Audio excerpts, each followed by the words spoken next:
Bate-papo das 6. Oferecimento Uniscan, diagnóstico por imagem. Rio Doce Radiologia. Unicor. Conquiste e proteja seus bens com a Pagoto Corretora de Seguros e Consórcio. Seguro e consórcio de tudo para todos. Peça sua cotação. Medicina de primeiro monte em Linhares é na Unicor, um centro avançado de diagnóstico por imagem e fisiologia endovascular, acreditado para tratamento de TAV. Somos especialistas em angioplastias complexas e tratamento do infarto agudo do miocárdio, além de diversos procedimentos de neurointervenção, com equipamentos de última geração e uma equipe altamente qualificada. A Unicor é referência no tratamento de oclusões coronarianas crônicas. Unicor, unidade do coração do Espírito Santo. Sua vida é feita de momentos. Momentos em família, momentos de sonhos, momentos de conquistas, momentos de realizações. E para todos os momentos você pode contar com a Pagoto Corretora de Seguros e Consórcio.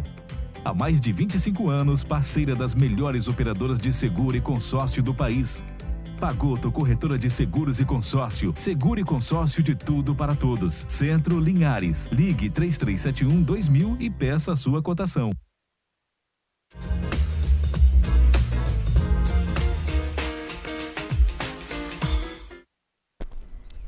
Olá, sejam todos bem-vindos a mais um bate-papo das 6. Como todos sabem, toda quarta-feira, um tema relacionado à medicina e saúde. Hoje iremos falar um pouco sobre a saúde, como manter a saúde em tempos de pandemia. É um tema bem amplo, então a gente pede ao público que participe através do WhatsApp que está na tela. É o 27 99622 4547. É sempre interessante as perguntas do público para a gente poder interagir o máximo possível. Lembrando que simultaneamente a transmissão aqui pela TV Sim também está pela Rádio Sim 106.1 e também pelo YouTube.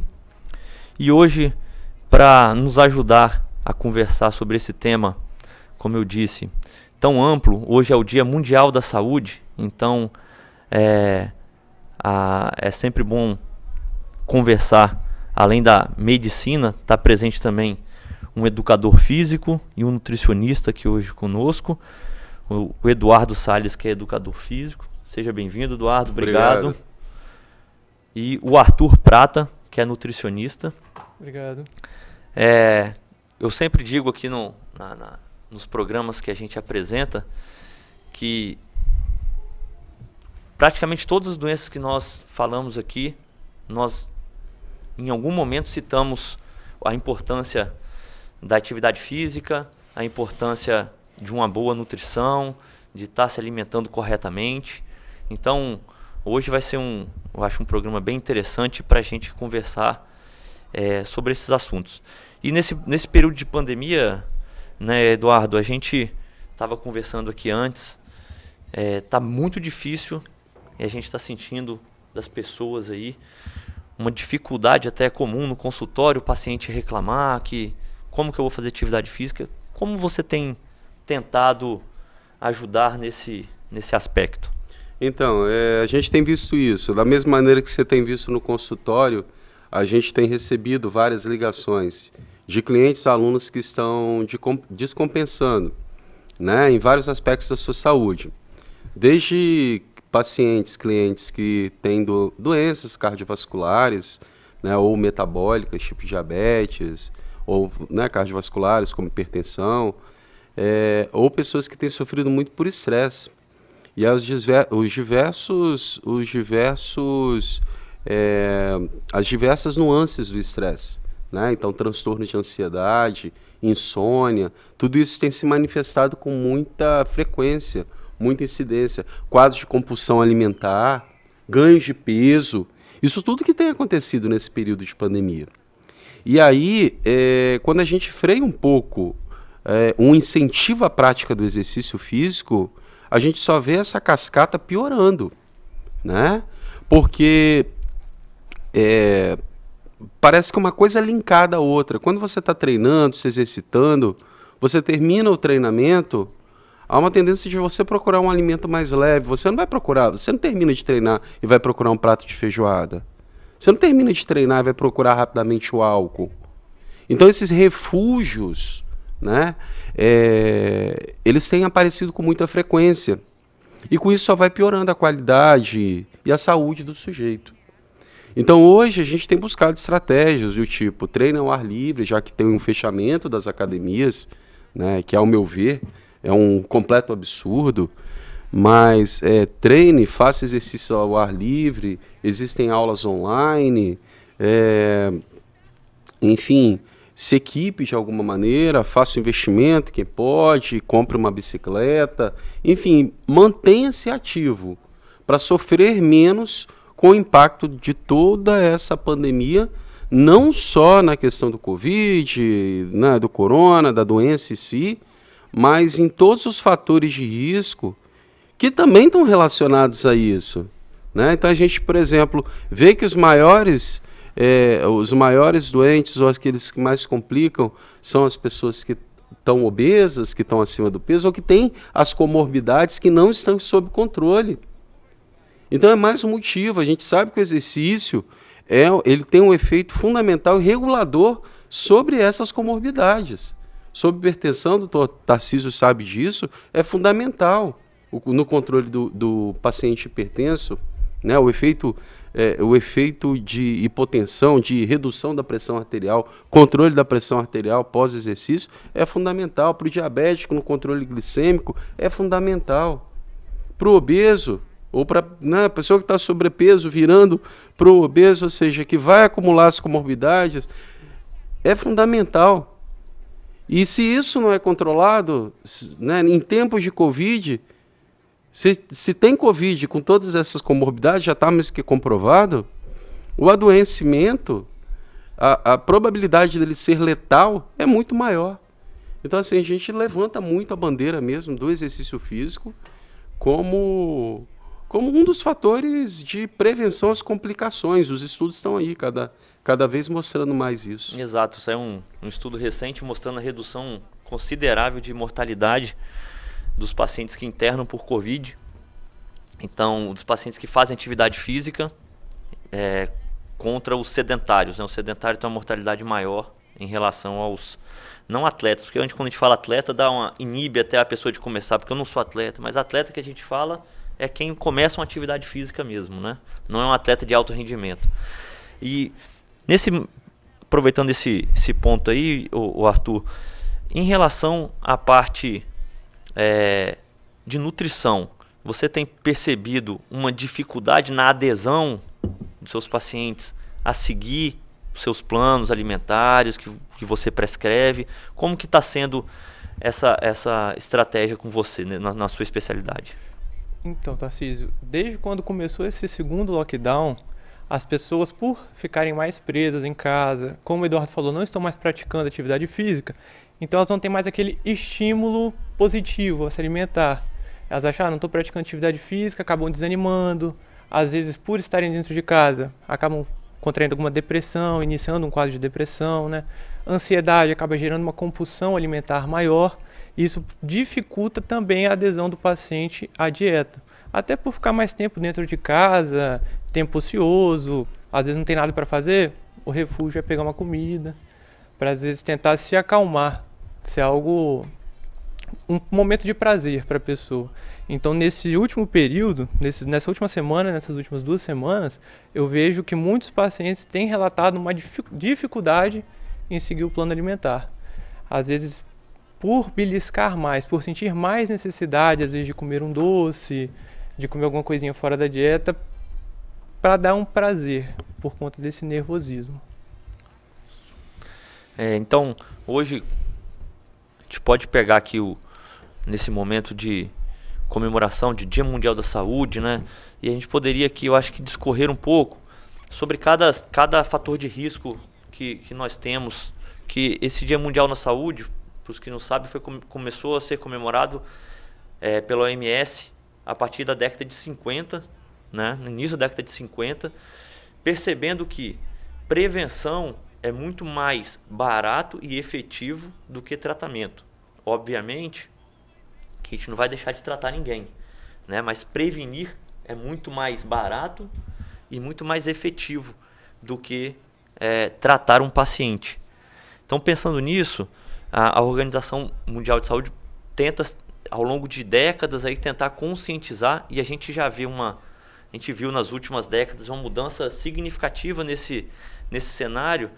É frequente que vá no nosso consultório pacientes de 70 anos ou até mais, que com certo orgulho, antigamente era ir ao médico era só quando estava doente, né? Procurar saúde era só quando estava doente. Então, hoje em dia, você já vai ao médico desde de adolescente para buscar já uma prevenção. Vai ao meu consultório, adolescentes vão até a mim para já começar a ver se o colesterol está tudo certo, que é o recomendado. Coisas que há décadas atrás não era assim. Então, pensando nesse foco, começar a falar um pouco sobre cada item, sobre hipertensão. Eu acho que é um tema bem relevante. Em relação à hipertensão, Arthur, provavelmente você pega pacientes no seu consultório hipertensos que vão lá por conta da hipertensão. Quais são as dicas para o paciente hipertenso? Assim, o que você destacaria na questão alimentar para o paciente fazer? Justamente, no tratamento geral da hipertensão, junto com a medicina e com a atividade física, os principais pontos para um paciente hipertenso seriam redução do consumo de sal adicionado, né, nas saladas, nos preparos, redução de produtos industrializados, porque geralmente eles vêm com uma quantidade de sódio extremamente elevada por conta dos processos industriais. É interessante também a redução de enlatados ou alimentos em conservas também por conta desse excesso de sódio, e manter um bom consumo de frutas, consumo de saladas, alimentos ricos em fibras, além do feijão, alimentos integrais também podem ser interessantes para a gente estar melhorando esse quadro de hipertensão. Perfeito. A questão, acho que você tocou num ponto que é importantíssimo, a questão do sal. Eu acho que para o hipertenso, isso tem que ficar na memória dele. O sal é proibido para o hipertenso, proibido na adição. Então, a gente foi criado falando que saladas, né, salada é saudável. Só que a salada é saudável à salada. Então, para a gente comer salada, muitas vezes, o que o paciente faz? Adiciona muito tempero, como você disse. Né? Então, assim, no Brasil, hoje em dia, a gente consome, em média, o brasileiro, em média, em torno de o dobro do máximo permitido. O máximo são 5 gramas de sal, a gente consome, em média, 10 gramas de sal por dia. Sim. É um consumo exagerado. E a gente vê isso, exatamente o que você falou, repercutir nos pacientes no consultório. O paciente que segue a dieta alimentar corretamente, evitando sal, ele tem um controle pressórico muito mais fácil. Sim. Então, eu não preciso aumentar a medicação. Por outro lado, o paciente que tem o consumo de sal é aquele paciente que toda consulta que ele vai, ele precisa acrescentar um remédio, ou aumentar a dose daquele remédio, né? Então, dificulta bastante. Como que a gente percebe muito isso? Em pacientes que internam. Então, porque no hospital, como tem uma dieta controlada, quando o paciente interna, às vezes ele tomava 4 classes de remédio para pressão, quando ele interna, cai a pressão dele demais, passa mal no hospital. Por quê? Só porque está se alimentando mal em casa. E muitas vezes não sabe, porque come um enlatado, come coisas que propriamente não adicionam o sal, né? Então, Sim. tomar bastante cuidado com isso. Isso é uma dica, eu acho, extremamente importante. Tarcísio, hoje também tem muita gente que fala, mas comida sem sal não tem gosto, não tem sabor, é ruim. Mas hoje a gente já sabe que tem tanta opção para temperar a comida. Então, orégano, manjericão, alho, cebola, sal rosa, por exemplo, também tem uma quantidade um pouquinho menor de sódio. Só, exato. Não, dependendo da quantidade, até que vai o sal normal. Mas assim, hoje a gente tem diversas opções para temperar os alimentos. Alguns temperos até sem sódio, que a gente pode estar usando para dar um sabor mais interessante para a comida também. Perfeito. E junto a isso, eu costumo dizer, quando eu vou tratar um paciente com hipertensão, que é um tripé. Não adianta tomar a medicação, tem que ter as 3 partes, que é a alimentação, controle de peso e atividade física. E no seu caso, Eduardo, quando você se depara com um paciente hipertenso, tem alguma diferença no seu prescrição de atividade física? Você prescreve alguma coisa diferente? É mais aeróbico? O paciente pergunta muito, posso fazer musculação? Só posso fazer aeróbico? Como que é isso aí? Explica para os nossos telespectadores. É bacana essa pergunta aí. Isso mudou bastante de um tempo para cá, né? Há 20 anos, enfim, quando eu estava na graduação se falava, era 100% aeróbico. A gente estava vivendo a época do aerobismo, né? Dr. David Cooper, né? Acho que é David, é isso, Dr. Cooper. Enfim, aquele movimento aeróbico forte no Brasil. E realmente tem a sua eficiência e eficácia comprovada por anos e anos e anos, e isso não foi derrubado, em hipótese alguma. Só que, no entanto, o que se percebeu é que o treinamento, talvez um pouco mais intenso, ele também provocasse até adaptações melhores para o controle da hipertensão do que o exercício muito leve. Então a gente passou por momentos, né? Então a gente passou de um momento, a gente saiu da caminhada, começou a trotar, que foi o Cooper, né? E aí depois do trote, foi aumentando a intensidade. E hoje se fala em treinamento intervalado. E hoje se fala em treinamento intervalado de alta intensidade para o hipertenso. Agora, é o mesmo treinamento intervalado que você, jovem, saudável, faz? Não. Ele tem as adaptações. E o educador físico, ele sabe fazer essa prescrição. A gente não vai chegar a 100% mais do que isso com o hipertenso, né? Mas consegue fazer um treinamento anaeróbico intervalado. Que isso? São tiros. Consegue fazer. Com uma margem de segurança muito boa e com margem de eficiência melhor ainda. Sobre musculação, a mesma coisa, né? Uns anos passaram, a musculação não é interessante. Se acreditava na hipertrofia, no crescimento interno do coração, fechamento da câmara cardíaca, do ventrículo esquerdo, aquela coisa toda. E pelo contrário, mostrou que isso acontecia de fato com atletas de alta performance, fisiculturistas, que, desculpe falar, dificilmente estão limpos. Sim. Né? E minha categoria sabe disso. É isso, exatamente. Tá? Ponto. Então, sem segredos, né? Isso, sem segredos, né? Isso é muito claro. Não existe um fisiculturista, né? Enfim, sem outros recursos, né? Vamos usar esse nome.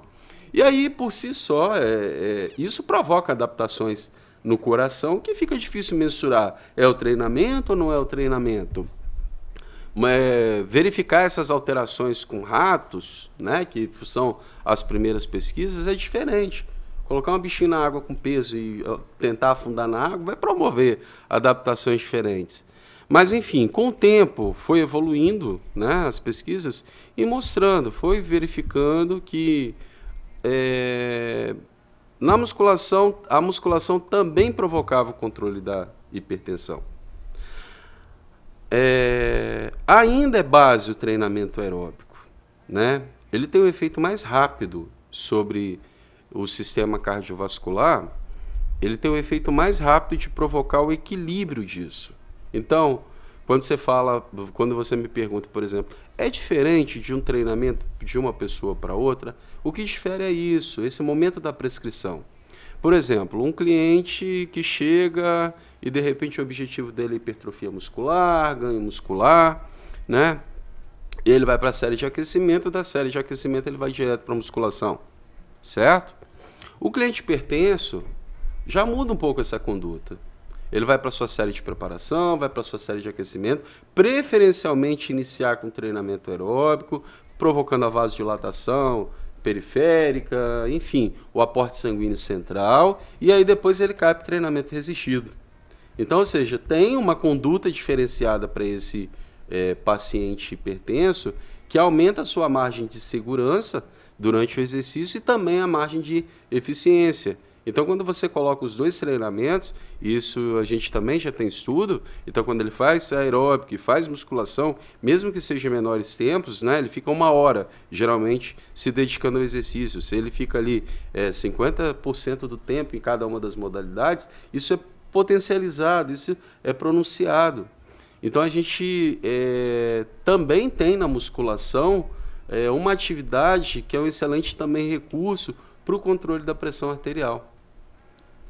Excelente. E aí, isso aí, na verdade, anda junto também com o terceiro pilar que você falou, que é a obesidade. Exato. Né? Então, assim, que anda tudo junto. Uma coisa puxa a outra, Uma coisa puxa a outra. Então, você aumenta o gasto energético, você tem um equilíbrio através da dieta, há uma tendência de você melhorar a composição corporal, por exemplo, vai aumentar a massa muscular e vai reduzir também a quantidade de gordura.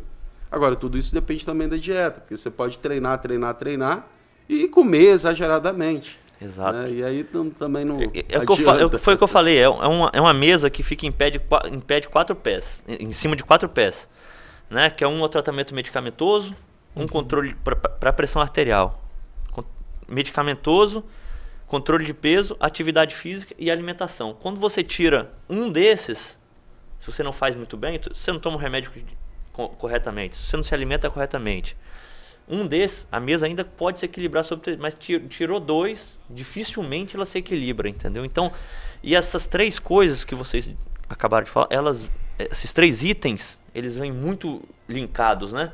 É difícil a pessoa que não faz atividade física controlar o peso e se alimentar bem. Então, sempre está muito linkado isso aí. Eu acho que um outro tema, já que você tocou no assunto em relação à prevenção, é a questão da obesidade, né? Então, o controle da obesidade hoje em dia talvez seja uma pandemia, né? Não sei se é uma pandemia, mas uma epidemia sem dúvida. Né? Talvez na África não seja uma epidemia, mas nos outros continentes, sem dúvida alguma, é muito prevalente a obesidade, né? Estados Unidos, nós estamos indo na mesma direção. Então, com o passar do tempo, todas as classes estão em obesidade, não rico, pobre, classe média, todos estão sofrendo desse assunto, desse problema. E sobre esse assunto, o Arthur, acho que é importante você... É lógico que é muito amplo, né? Sobre obesidade. Sim. Mas quais as dicas que você daria para uma pessoa que chegasse no seu consultório hoje com obesidade? Óbvio que ela vai ter muitos deles vai ter hipertensão, vai ter outros fatores, mas focado na obesidade, o que você poderia dizer a esse paciente para ele melhorar esse controle de peso? Então, Tarcísio, igual você falou, hoje a gente vive em um ambiente obesogênico, vamos dizer assim. Hoje, devido à redução na prática de atividade física, o marketing, né, dessas grandes empresas, aumento da carga horária de trabalho, aumento no consumo de fast food, consequente a isso tudo, acaba aumentando muito a ingestão calórica das pessoas e acaba gerando esse aumento no número de obesidade. Então, assim, e essa obesidade acaba que, consequentemente, ela vai gerar outros transtornos metabólicos para essa pessoa. Então, como o Eduardo falou, vai acabar ocasionando uma pressão alta, uma resistência à insulina, que pode virar uma diabetes, problemas cardíacos, depressão, dentre outros fatores, outras doenças, né? Então, assim, uma pessoa que chega obesa no consultório, o primeiro passo que ela tem que fazer é procurar um educador físico, iniciar uma prática de atividade física, que é fundamental para aumentar o gasto calórico dela, procurar ter um dia mais ativo. Aí o Eduardo pode dizer melhor sobre isso. E em relação à alimentação, a gente tem que avaliar como que está sendo o dia dessa pessoa para ver o que ela deve comer. A partir da prática dos exames dela, a gente consegue ter uma noção também, mas basicamente reduzir o consumo de fast food e alimentos muito industrializados, porque são ricos em açúcar refinado e muita gordura, principalmente gordura saturada, que não é uma gordura das melhores. Sim. Você, cardiologista, pode afirmar isso. Aumentar o consumo de verduras, frutas, alimentos naturais, reduzir o consumo de refrigerantes, bebidas açucaradas, doces, biscoitos, que normalmente esse público acaba consumindo. E dormir melhor também, né? Hoje o sono ele é fundamental, né? Isso aí. Pro dia a dia. O assunto, como eu disse, é bom de se conversar, né? É bem amplo, é legal. Então, o nosso primeiro bloco já está chegando ao fim. No retorno, iremos falar um pouco mais sobre outros fatores de risco e como prevenir esses fatores, dando dicas aqui da parte com o educador físico e com o nutricionista, para ser bem objetivo.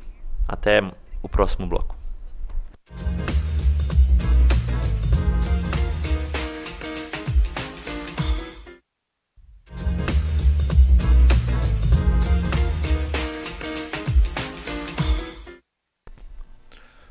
Olá, sejam bem-vindos ao nosso segundo bloco. Hoje o tema é sobre o Dia Mundial da Saúde, como ter saúde, como gerar saúde, como se prevenir em momentos de Covid, momentos tão difíceis que estamos vivendo, com limitações das áreas para atividade física, enfim. E no último bloco nós terminamos sobre o tema que era obesidade, falando mais da parte nutricional. Eu acho interessante também, muito interessante, aliás, a visão também no educador físico. Chega um paciente obeso para você, qual é o seu grande desafio? Assim? O que você tem de maior desafio? É animá-lo? É prescrever o exercício? O que é o seu grande desafio? Eu acho que o grande desafio é comportamental, é a barreira comportamental mesmo, é a primeira.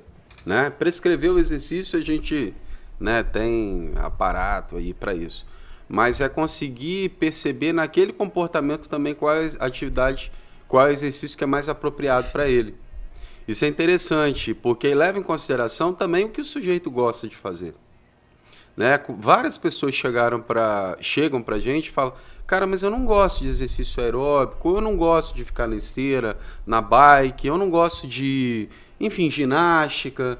E aí se criou uma crença, né? Se tem uma crença que é só o exercício aeróbico que emagrece. É claro que são diferentes, né? São diferentes o exercício resistido, a musculação, do treinamento aeróbico. Né? Para discorrer se é melhor ou pior, nem cabe, mas quando a pessoa realmente está acima do peso, né? Dependendo de como for o caminho na musculação, essa pessoa também não quer ganhar mais peso. Mas existem estratégias que a gente pode usar na prescrição, na condução do treinamento dela, para que ela faça musculação e venha emagrecendo. Né? E realmente faça manutenção. Geralmente essa pessoa tem uma quantidade boa de massa muscular. Né? Então, assim, eu estou falando isso porque acho que a primeira coisa é tentar identificar nesse sujeito o que realmente, o que de repente ele gosta de fazer, ou se identifica, ou tem vontade de fazer. Porque a partir disso, a aderência dele ao exercício vai ser melhor. Então não adianta, da mesma maneira, eu não gosto de fazer musculação, academia e tal. Tá, quais atividades que de repente você gosta de fazer? Então começa por aí, né? Na parte de prescrição do exercício, está linkado a isso, mas a gente tem que usar os parâmetros, frequência, que é o número de vezes que ele vai frequentar a semana. Isso no mínimo se fala em 3 vezes. Hoje as diretrizes do Colégio Americano de Medicina do Esporte, que, né, enfim, é uma das entidades mais respeitadas na nossa área, eles vão falar em 7 vezes por semana já, né? Então, dispêndio energético, e no mínimo 1.000 calorias. No mínimo 1.000 calorias. 1.000 calorias, para falar a verdade, é muito pouco por semana. É muito pouco. 300 calorias, 350 calorias por sessão, né? Aí sim, aí já começa a ficar interessante. Se forem feitas 5, 6 vezes por semana, né? Então, a gente já pensa nisso também. Isso tem que estar mais ou menos nesse cálculo, né? Pensando no modelo matemático de emagrecimento. Não que seja sempre o modelo matemático. Existem outros efeitos que fogem ao modelo matemático. A gente faz o modelo matemático uma previsão. Do tipo, dá para eu prever que você vai no final do mês, vai perder, sei lá, de 800 a 1 quilo por semana e 4 quilos no final do mês. Mas existem efeitos que acontecem internamente no funcionamento da célula, no funcionamento da mitocôndria, das enzimas que estão ali dentro, que isso não dá para ser muito mensurado, e isso faz parte também do processo de emagrecimento. Duração, acima de 30 minutos, no mínimo, né? 30 minutos. Então, a dica seria, faça 30 minutos todos os dias. Isso não é tão complicado, isso não é tão difícil, né? E esses 30 minutos, o que seriam esses 30 minutos? Por exemplo, vou na academia,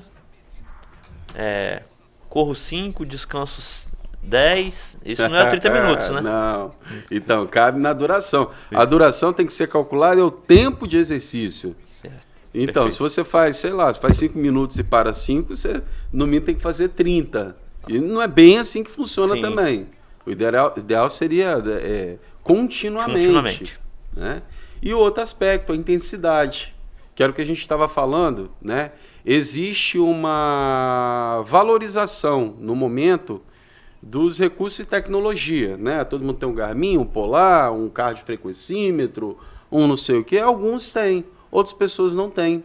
E a gente tem parâmetros fisiológicos, não tecnológicos, validados, né? Com altíssimo grau de confiabilidade, de fidedignidade, enfim, de ciência por trás disso, que permitem o sujeito se automonitorar. Eu acho que isso é importante. Do tipo, não adianta eu ir para a caminhada e conseguir fazer 1 hora caminhar batendo papo o tempo todo. Ah, isso é bacana? Para socialização Eu tô querendo bater papo com meu amigo, minha amiga, bacana, para a cabeça.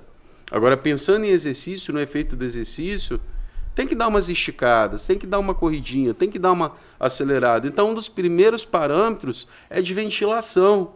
Você tem que sentir que a respiração está mais ofegante. Você tem que sentir que a musculatura, na caminhada, tomando como exemplo, você tem que sentir que a perna está queimando, que a perna está ardendo. Faz parte, tem que sentir que está acidificando. Que o músculo está trabalhando. Que o músculo está trabalhando ali. Ah, se fosse, por exemplo, usar uma escala, né, preditiva de esforço, de 1 a 10, você tem que sentir que, como se 0 fosse o repouso e 10 fosse o esforço máximo, língua para fora, não consigo fazer mais nada. Então, o ideal é você ficar acima de 7. Que nota que você dá para esse esforço? 7. Um outro parâmetro que pode ser usado é a escala da fala. Exato. Né? Então, assim, se você é capaz de falar mais de 3, 4 palavras, né? Continuamente, né? Você não pode falar uma. Não, aí está muito intenso. Agora você fala 3, 4 palavras e faz uma pausa, também não pode falar a frase, não pode falar 5 minutos sem parar, tá em baixa intensidade. Então, é um parâmetro também que é bacana de ser utilizado. Eu acho que eu recordo desses. Nossa, agora, não sei se tem mais algum. Não, perfeito. Eu acho que a sua observação foi muito... Eu costumo dizer que às vezes nós vamos ali nos 3 barras, naquela área dos 3 barras, e você vê muita gente caminhando. Eu costumo até dizer que é bem melhor do que estar em casa sentado. Com certeza. Né? Já é alguma coisa. Mas isso aí que muitas vezes os pacientes reclamam que não estão conseguindo perder peso, não estão conseguindo controlar a glicose, não estão conseguindo, porque a atividade física não está sendo realizada de forma adequada, juntamente com a alimentação também que não é adequada. E um ponto interessante, eu acho que você tocou também, na questão da obesidade, eu acho que é muito questão da motivação, né, Eduardo? Você deve viver muito isso. Como motivar uma pessoa que está muito acima do peso, isso pensando naquelas obesidades mesmo, e não só no sobrepeso.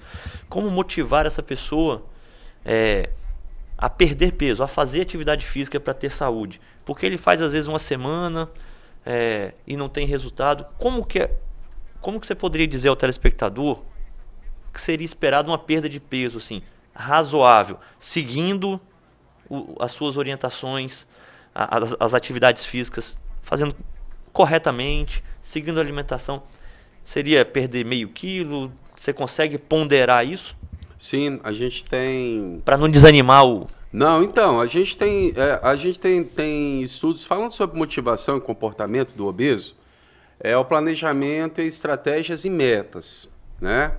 Metas saudáveis e possíveis. Nesse momento, a gente tem vivido também um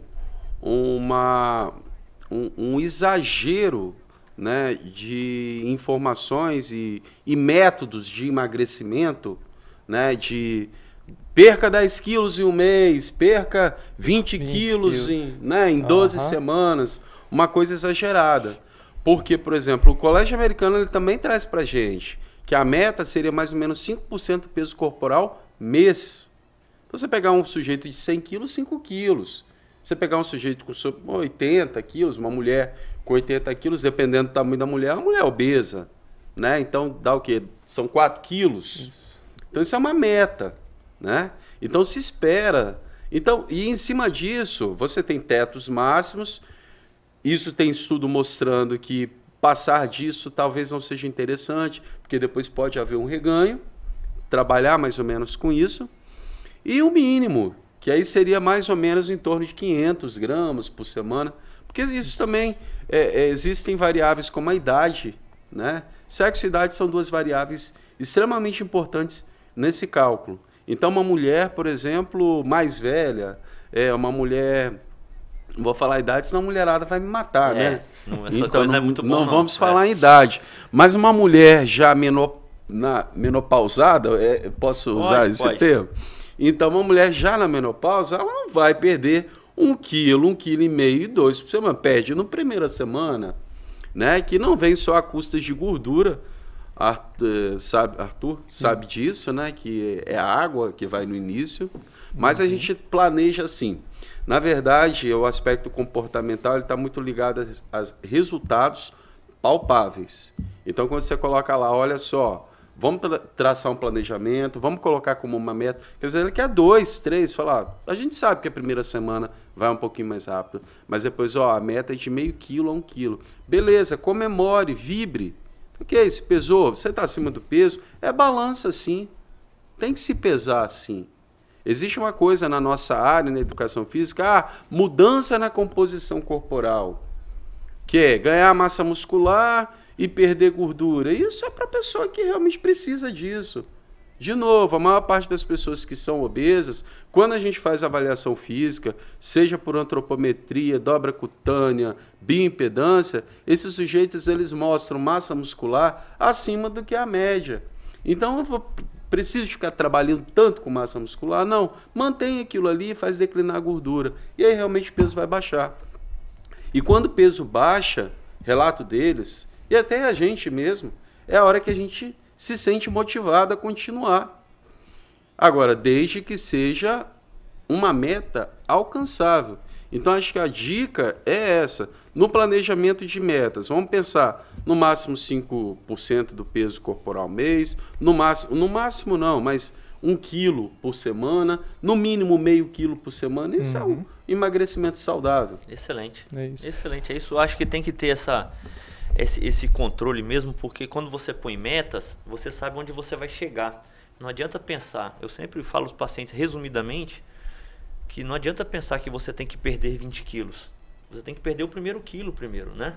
Então você faça uma meta, procure um profissional especializado, sem nada de muito milagroso. Tudo que for muito milagroso, por falar de milagroso, eu achei importante. Você deve ver vários programas para emagrecimento. Sim. Mas eu acho que uma que os pacientes me perguntam, eu acho que é interessante você dar a sua opinião, a respeito do jejum intermitente. Sim. Ele é correto ser usado para todos os pacientes ou para um grupo específico? Ele pode ser maléfico? Como que você tem como que está a visão hoje da nutrição? Então, Tarcísio, hoje o jejum intermitente, ele é simplesmente... Primeiro, o que é o jejum intermitente? Então, acho que é interessante explicar para o... Hoje nós temos diversos tipos de jejum. O jejum intermitente basicamente é o quê? Você passar um período sem se alimentar, e em um certo período do dia em um período assim limitado do dia, você vai se alimentar o que você se alimentaria durante o dia inteiro, né? Então vamos dizer, hoje a gente tem período de jejum que você faz 12 horas de jejum e come 8. Não. Pera aí. 16 horas de jejum e come 8. Hoje a gente tem onde você faz um dia inteiro de jejum e no outro dia a alimentação é livre. Então, assim, o paciente pode comer o quanto ele quiser, à vontade. São diversos tipos de jejum. A base do jejum, basicamente, é o quê? A gente conseguir fazer com que o paciente consuma menos caloria do que ele está gastando, ou do que ele está comendo atualmente, porque é o pilar para a perda de peso, é o consumo calórico. Então, se você gasta mais do que você está consumindo, você tende a perder peso. E a gente pode fazer tanto através da restrição alimentar, ou através de aumentar o gasto calórico através da prática de atividade física. Então, assim, hoje o jejum, não são todos os pacientes que conseguem se encaixar no plano, porque a gente vai botar, você não vai se alimentar de manhã. Mas tem paciente que ele precisa comer de manhã porque ele já acorda com muita fome. Então, você querer implementar um jejum para esse tipo de paciente fica complicado. Então, dependendo do paciente, é uma alternativa viável. Eu tenho um paciente que se adaptou muito bem. Ele falou, não, eu só quero manter no jejum porque eu consegui organizar meu dia dessa forma. Para mim ficou excelente. Para esse paciente encaixou muito bem, mas vai ter outro paciente que o jejum não vai encaixar, e aí dentro disso nós temos diversas outras estratégias que a gente pode estar implementando para ele. Perfeito. Já estamos chegando no final do segundo bloco, já é isso mesmo? Meu Deus, hoje tá rápido o tempo, hein? Tá passando rápido aí, mas tá legal aí a conversa.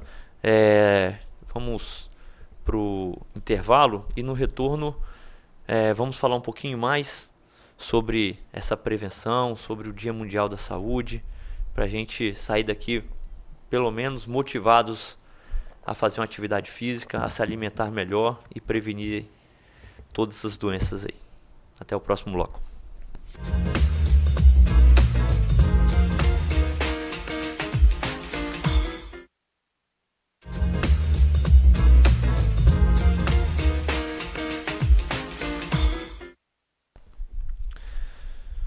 Retornamos aqui para o nosso último bloco. Hoje o tema é saúde em tempos de pandemia. Hoje é o Dia Mundial da Saúde. Estamos numa discussão aqui sobre fatores de risco que trazem aumento de mortalidade cardiovascular. Já estamos vendo também que pacientes que têm mais comorbidades estão morrendo mais por conta do Covid. Então, acho que um tema extremamente amplo. Obviamente nós não vamos conseguir abordar todos os temas, mas já falamos aqui sobre hipertensão, sobre obesidade.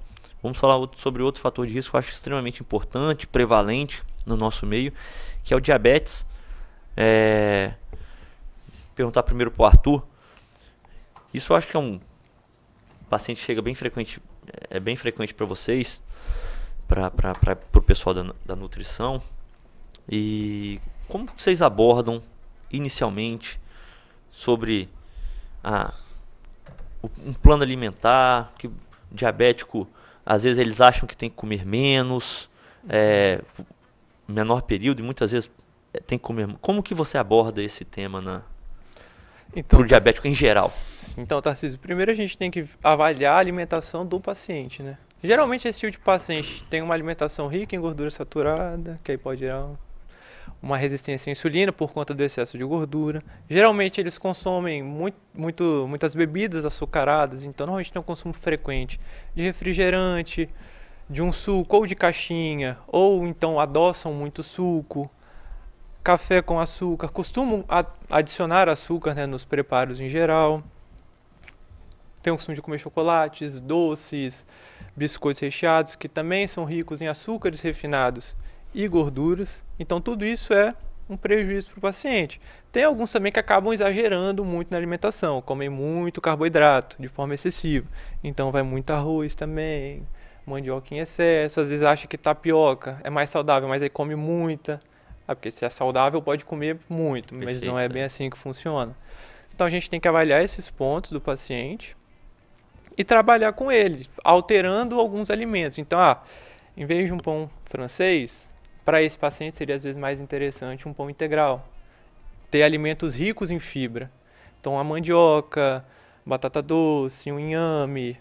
Tentar acrescentar frutas com aveia, linhaça, chia, uma granola sem açúcar. Bebidas, de preferência que ele não adoce com açúcar. Ou então que ele comece a trabalhar reduzindo a quantidade de açúcar. Porque um paciente que já é acostumado a beber bebidas açucaradas, se ele tentar cortar de vez, ele vai sentir muito o impacto e não vai conseguir beber. Então a gente trabalha reduzindo essa quantidade gradual até que ele consiga tomar sem. E aí a gente vai conseguindo também distribuindo melhor o número das refeições ao longo do dia, porque ele começa também a cortar algumas coisas meio que sem sentido também relacionadas ao objetivo dele. E a gente também acaba orientando a busca de atividade física por conta dessa melhora da resposta metabólica também aos alimentos. Exatamente. E passar para o Eduardo agora, qual é a grande vantagem para o paciente diabético, especificamente para o paciente diabético, fazer atividade física?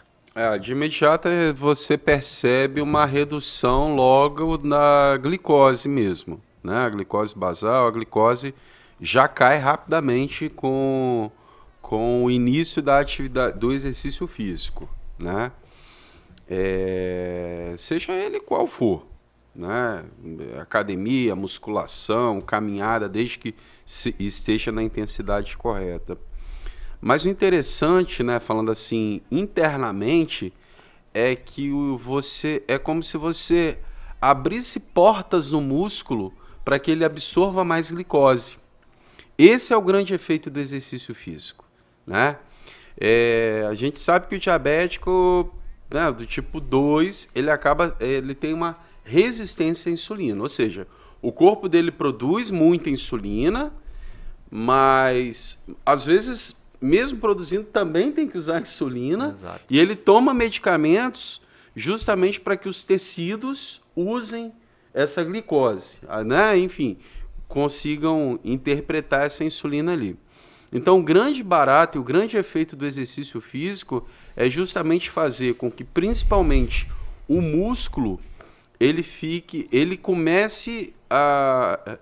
se reconecte, né, à insulina, ele consiga perceber essa insulina e aumentar a captação de glicose para o fornecimento de energia. Então, essa glicose diminui da corrente sanguínea, é utilizada no músculo para fornecer energia e, com isso, você tem redução da glicemia. Eu acho que, paralelo a isso, tem todos os efeitos que permeiam, né, o diabetes. Então, por exemplo, ele começa a se exercitar e aí ele melhora a qualidade do sono. E aí, se ele melhora a qualidade do sono, outros efeitos, outras cascatas hormonais, por exemplo, a cascata do cortisol, isso tudo também é melhorado, que melhora indiretamente ou diretamente, né? Um sono regular melhora a glicemia, né? O estado de humor, né? Então a gente aumenta a quantidade ou melhora os neurotransmissores, que são as substâncias no cérebro que promovem o bem-estar. Vamos explicar assim. Então melhora o bem-estar, reduz o estresse. A gente sabe que o sujeito que faz exercício físico, ele fica um pouco mais light, ele fica um pouco mais zen, como se assim fosse. Sim. Ele fica menos responsivo a esse estresse excessivo do dia a dia, né? Então ele faz exercício, é uma válvula de escape, ou seja, tem efeitos, por exemplo, na regulação desses neurotransmissores. Então ele fica melhor, ele tem menos impacto do estresse no organismo. Ele tem menos impacto do estresse no organismo, de novo, isso reverbera numa cascata hormonal que ajuda a controlar a glicose. Então também tem esse efeito. Então também tem efeito sobre a vascularização, ou seja, melhora todo o aspecto de circulação, que é muito interessante no paciente diabético. A gente sabe que uma das complicações no diabetes é o seu sistema vascular. Todo mundo pensa só em varizes e alguma coisa nesse sentido. É geral, por quê? Porque onde não está chegando sangue adequadamente, aquele tecido fica mal nutrido. Então a gente precisa de cuidar também desse sistema vascular, né, pensando assim. Então, tem esses efeitos diretos do exercício na captação de glicose e tem esses efeitos indiretos que todos colaboram para controlar a glicemia. Perfeito. Tarcísio, um ponto que eu acho interessante a gente estar comentando é porque eu vejo muita dúvida, eu recebo muita pergunta, né, assim, qual fruta eu não posso comer diabético, né? O diabético não poderia comer. Hoje a gente não tem uma restrição alimentar quanto a isso. O que vai demandar vai ser a quantidade, o mais importante, né? Então assim, você pode comer banana, você pode comer morango, você pode comer melão, melancia, mas isso vai depender da quantidade, porque cada fruta vai ter uma quantidade individual de carboidrato, obviamente. Mas de acordo com a quantidade, nada em excesso, a gente consegue acrescentar qualquer fruta. É até importante a gente tentar dar preferência para algumas frutas que você consiga comer com casca, ou a laranja, que tem um bagaço, por exemplo, por ter uma maior concentração de fibra. E aí, junto com os vegetais, acaba reduzindo a velocidade de absorção da glicose no trato gastrointestinal, e a glicose ela acaba sendo transportada de maneira mais lenta para a corrente sanguínea, e a gente acaba captando melhor, né, com a insulina essa glicose. Vamos chegando ao fim aqui de mais um programa. Eu acho interessante esse programa aqui porque com esses fatores que nós abordamos aqui, hipertensão, diabetes, obesidade, além disso o tabagismo, o controle do colesterol, associado a uma atividade física e uma orientação nutricional correta, isso aí que nós vamos conseguir reduzir mortalidade do infarto, do AVC, do Covid, seja ela da doença que você for. Você sendo saudável, fazendo atividade física, se alimentando bem, tratando bem seus fatores de risco, isso vai trazer mais força, vamos dizer assim, para o seu organismo para combater qualquer doença, seja ela câncer, seja ela a doença que for. O paciente que interna na UTI por qualquer doença, ele tem mais probabilidade de sobreviver sendo saudável. Então isso é muito importante, não é só para o Covid, para o infarto, para o AVC. Nós estamos falando desses porque são os que mais, hoje os que mais matam, né? AVC e infarto são os que mais matam no mundo. E o Covid pela evidência que está atual. Mas o programa foi super interessante. Muito obrigado aí pela presença. Obrigado, Eduardo. Se você quiser fazer algumas considerações finais. Não, eu que agradeço aqui a participação de estar aqui no sentido de até estimular as pessoas a fazer exercício físico. Separa um tempo, às vezes, não tem tempo, meia hora. Não tem tempo. Será que não dá para ir para o trabalho caminhando? Né? Será que não dá mesmo? Não tem tempo durante a semana. Será que no fim de semana não tem tempo? Então façam essas perguntas, façam essas reflexões. Você vai achar um tempo. 20, 30 minutos, que seja. Mas faça. Faça porque faz diferença. Perfeito. Obrigado, Arthur, pela presença. Obrigado, Tarcísio. Pode voltar mais vezes aí, viu? É a sua primeira vez aqui, pode voltar mais. O Eduardo já é de casa, tá? Muito obrigado pela presença. Eu que agradeço o convite. E gostaria de falar para as pessoas, né, para procurarem um acompanhamento individual, porque às vezes a gente acaba vendo muita coisa na internet, muita coisa errada. Assim como tem coisa boa, tem coisa errada, né? Então a gente acaba procurando um acompanhamento mais específico, pode nos ajudar mais a alcançar nossos objetivos, né, obviamente. Obrigado. Então vamos chegando ao fim de mais um programa. Agradeço a todos pela audiência. Lembrando que esse programa ele tem a reprise amanhã, na manhã de quinta-feira e no domingo à tarde, a partir das 3 horas. Muito obrigado pela audiência de todos. Boa noite.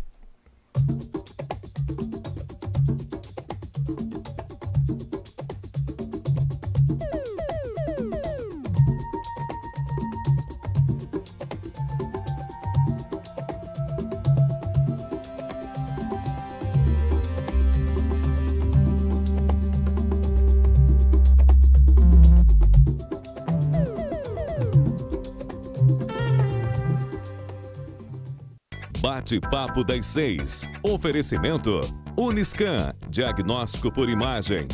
Rio Doce Radiologia. Unicor. Conquiste e proteja seus bens com a Pagoto Corretora de Seguros e Consórcio. Seguro e consórcio de tudo para todos. Peça sua cotação.